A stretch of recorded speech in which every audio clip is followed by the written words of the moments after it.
നല്ലൊരു ഇതാ നമ്പ്യാർ സാറിന്റെ വീട്ടിലെ ഷോക്കേസിൽ ഇരുന്ന പ്രതിമയാ മൊട്ടത്തലയൻ. ആറാട്ടണ്ണനെ കുറിച്ച് എനിക്ക് വളരെ നല്ല അഭിപ്രായം. ഇവൻ നല്ല ചെറുക്കനാ.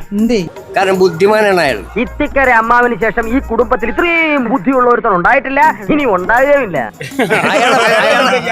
അയാളെ മനസ്സിലാക്കാൻ കഴിവില്ല മറ്റുള്ളവർക്കെന്നുള്ളൂ. ഭയങ്കരമായ ആൾ അടിപൊളിയാണ്, ബുദ്ധിമാനാണ്. എടി തങ്കി, ഒരു 5-6 ഏലസ് കൂടി മേടി ജപിച്ച് എന്റെ അരയിലും കൂടെ കെട്ട്.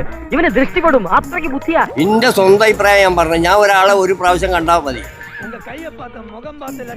ഓനാകെ മൊത്തം തലയിലെടുത്തിട്ട് വായിക്കുണ്ടായിരിക്കും. ഞാള് സുന്ദരനാണ്, ആള് അടിപൊളി, എനിക്ക് ഇഷ്ടപ്പെട്ട ആളാ. വെറുതെ എന്തെങ്കിലും പറയില്ല അയാള്. സത്യമായി പറയുന്നവനായി രാജാക്കൻ. നീ എവിടെന്നാണ് വന്ന മരഭൂതമേ? ഇയാള് പെടാണ്ട് എടുക്കാൻ പറ്റും. കുറച്ച് ദാരിദ്ര്യം ഫീൽ ചെയ്യുന്നില്ല. ഓന് 2 പെരടി കണ്ടു കൊടുക്കണം. ഇയാളാ തിരിയാത്ത പെരടിക്ക് നോക്കി ഒരു ഒറ്റ അടി കൊയക്കാം. എനിക്ക് പപ്സ് വാങ്ങി തരാന്ന് മുങ്ങി മനുഷ്യൻ. തരാം, തെക്കോട്ട് നോക്കിയിരുന്നോ? ഞാൻ ഇനിയും വരും, പേടിക്കും കേട്ടോ.